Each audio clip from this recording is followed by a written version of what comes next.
You said that religion was for the weak. Can you kind of expand on it just a little You bit? try to get me in trouble, huh? What I said was religion is for the weak and uninformed. Yes, you did say uninformed. What it is this. The people who give you religion also use control the population, right? Whoever owns that particular type of Bible, they are usually the ones that own the populace, right? Religion has all of these rules that you're not supposed to do, but the people who gave you those books, they're not abiding by those rules, are they? White folks killing our kids every damn day, aren't That's why when he said the religion is for the weak, the religion is a system. It's a framework. It's a framework you can go off of, and where you can build things off of. You see the scientific revolution that happened in the West. The foundation, the framework was from, the Bible. I also want to bring this up to you, Vulcan. I see a lot of our activists, especially in the past, they are trained historians. Even when I got the genetic annihilation that came from Dr. Francis, but she was a well-known psychiatrist. What are some things we should consider, or my question to you is, why should we consider getting more into understanding philosophy, our culture? Why should we uh, try to go more in that direction than versus the historian and psychiatrist? Well, I wouldn't put them as verses because I don't, but I guess if I were to explain the connection and why I may give philosophy a heavier weight than I would history and other soft sciences, because one of the four branches of philosophy, you have logic and you have epistemology in there. Epistemology is the science of how we know what we know. So every branch of science, soft or hard sciences, the basis of it is the epistemology part of it. How do we know that we know this? Whether if you're talking to a historian, they have a process. If you're talking to a biologist, they have a process. All of them have a process. And so epistemology is the study of those processes. How do they get us closer to truth? How do we know what truth is in that respective discipline? So I would say that the benefit of learning at least the foundations of logic. Do you know the three laws of logic out there, all the books out there? Some maybe even would say four laws. The law of identity, the law of excluded middle, the law of contradiction, and then some would throw in there the transitive property. You learned it in math class. If A equals B and B equals C, then A equals C. A lot of that stuff might sound high ivory tower information, but it has real implications in the real world. I'm not going to go in all that stuff now. You can definitely look it up. But my point is, I think that having a fundamental understanding, a foundational understanding of fallacies, what they are, why they're important, how they help you in this world, having a firm understanding of the fundamental laws of logic, that helps you to reason better, helps you to think critically.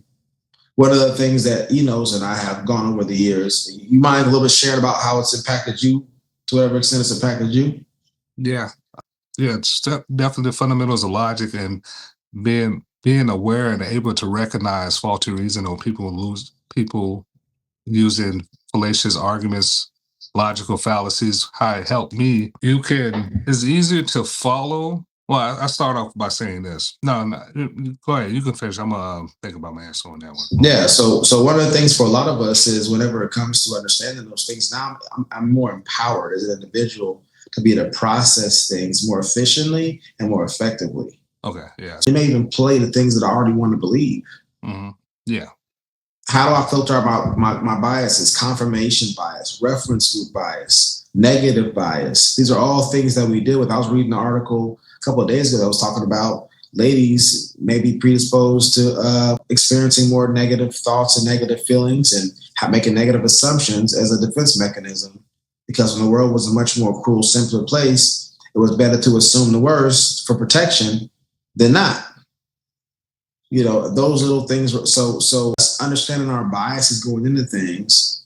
If I would prefer a certain outcome, you see this all the time. People dealing with real estate. One of the rules of real estate they always say is don't fall in love with the property. Because they know if you fall in love with the property before the deal's done, you may make certain sacrifices and compromises that are going to be disadvantageous to you getting the return you want on that investment. So they say, hey, look, don't let your biases influence your financial decision here.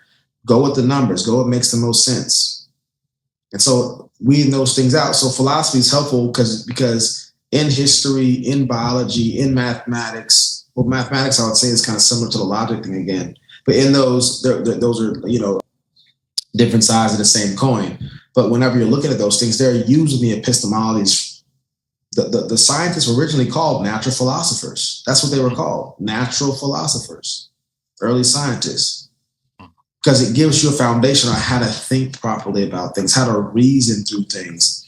I read a lot of scientific literature. I read a lot of scientists that dabble in the religion and dabble in the philosophy. And one of the main critiques you'll see from atheists who are philosophers, when they critique atheists who are not philosophers, they talk about how poor their arguments are. Because this scientist, astrophysicist, or this evolutionary biologist may be very well trained in their discipline and may do great work and show a tremendous amount of acumen.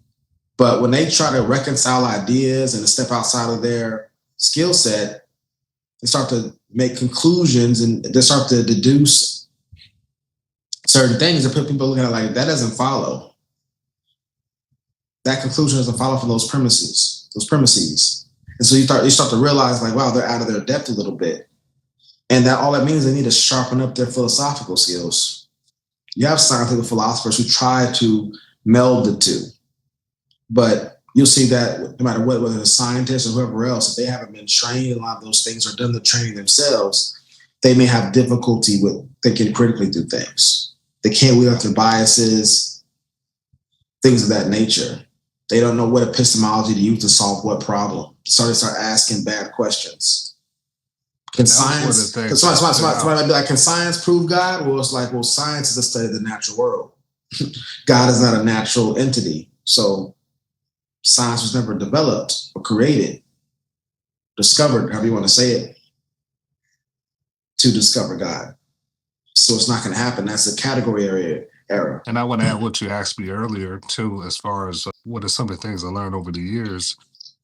You touched on as far as the confirmation bias, but, one of the root of understanding epistemology is really being in control of your cognitive abilities, right? Mm-hmm. Because we all have biases, right? But the goal is to be able to be aware of them and control them. And you see a lot of racial tension that's been going on it's been going on since this country has been founded, but during the social media era in the last 10 years, you see a lot of us been emotionally charged and being a part of this groupthink. Mm-hmm.